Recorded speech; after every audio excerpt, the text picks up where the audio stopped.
Welcome to NFT.NYC. We are here in the golden VIP lounge. It is so shiny here at the PlayStation Theater in Times Square, New York. And I'm very excited that you are giving us your attention. And I want to introduce you to one of the VIPs, one of the people that are here that are making things happen in the space of NFT side of blockchain. And the purpose of this is that gosh, there's several hundred people that are registered here. This place is electric, and there are 85 speakers, and so there's not a chance to really get to know people as well as this type of format. So please tell us about yourself and your company, and we'd love to get to know you. Sure. So my name's Chris Robison, and I'm the community manager at Horde. Horde is a company that's working to create true ownership in video game items inside of the video games. So we do that through our free and open source SDK. So that's the short answer. Yeah. We have a few different products and things like that, but we got to speak here today about from true ownership to mass exodus, sort of the idea. That seems like a path that's going to be taken one way or another. Yeah, I think so. So how'd you find out about this event, and why did you come? Yeah, sure. So I was also speaking at Nifty, which was in Hong Kong earlier last year. Yeah. And Jody was there with Alex and Devin from OpenSea, so they were chatting about putting on this event back then, so I was aware of it, just kind of watched the conversation unfold and reached out to Jody and got connected. So yeah, that's great. And how has it been? I mean, met expectations? What's the experience been like today? Yeah, it's been good. I think the NFT community is pretty open-minded in terms of like blockchain in general and like what the potential is. It's a lot more creative and open to ideas that maybe aren't as robust as like the decentralized finance stuff that we're so used to. So it's cool to be around that creative environment, kind of see people collaborating in ways that that are exciting. So yeah. And how about future events like this? What do you want to see them become? Like, what's your vision for NFT.NYC 2020? Yeah, I want to see stuff that is really interactive and experiential when people are there. Like, we're all talking about creating these virtual worlds and these virtual experiences that are going to mean something to our real lives, and getting people together who are involved in the space in one place to actually be able to participate in it and experiment in that way, I think is the way we're going to find out what works and what doesn't, especially in the early days. Right. So yeah, that's what I'm looking forward to. And for your company, December 31st, 2019, the end of this year, like, what thing or things do you and your company want to accomplish this calendar year that you'd say at the end of the year, gosh, that was a real success this year? Yeah, integration with games. So our SDK is going to be free and open source. That comes out in probably about a month. And we have some games that have been backlogged, like in our alpha stage, in our private alpha program. So those are going to be ready to go. We'll probably be able to release, I'm expecting, like one a quarter, which should be pretty exciting. But we're hoping that as we get those sort of out there, that there's going to be other projects that start building with the SDK, maybe without our help. Of course, we're willing to help, but yeah, just hoping that it builds momentum. So that's the biggest thing, yeah. Okay, great. And is there a question you wish I would have asked you that I didn't?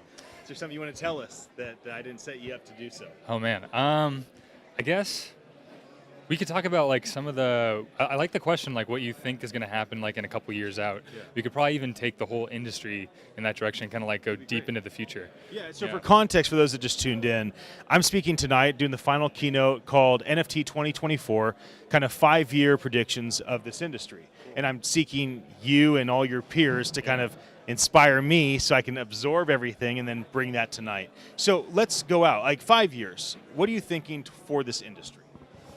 5 years, let's see, probably, I mean, 5 years out, we're going to see people caring a little bit more about the collectibles. I think realistically what we're going to see is we're not going to see like super complex economies in games yet. I think that's actually super hard to do and takes a lot of time, and it's almost an emergent property out of video games and virtual worlds. But what will probably happen for starters is we're going to have something that will look like a true ownership minimalism, where it's worth just tokenizing the stuff in the games and allowing the players to sort of figure out their own institutions that are very ad hoc. Because when you look at video games now, the most interesting content is the stuff that players come up with on their own. It's stuff that the designers left out, they forgot to do, they never thought that players would need that, and the players kind of come together and they say, hey, maybe we should do this ourselves. And so I think just getting assets in the hands of players is going to be critical, and they'll start opening up their own smart contracts, and we'll see the starts of probably some kind of really rudimentary like governance models that eventually I think will be extrapolated out into the larger blockchain ecosystem. But I think we'll see the experimentation there in video games, and so yeah. That's great. And I'll go, this will be a final question. Yeah, sure. Let's go back way back, Yeah. to a different time where people had a different perspective. Yeah. Maybe more of a legacy perspective. Sure. Right? So whether it's an artist writing a book that went on for millennia to make an impact, or it's a painter that paints a painting that, right, they never saw really the fruit of that painting being sold for $100 million. Right. It was the investment of their life and time that was manifested over time. But the easiest one is castles, right? Yeah. So if you take the kings of old, they would have a vision. We're going to build the castle on this hill. That castle might take several hundred years to build. So they're committing their life, their grandchildren, their great-great-grandchildren, and they'll never actually see that castle. Yeah. They'll suffer for the castle. Yeah. They'll give their money up for the castle, their people up for the castle. They'll face hardship and adversity for the castle. But it's all for the vision of what is to come for their region, their people, humanity, whatever.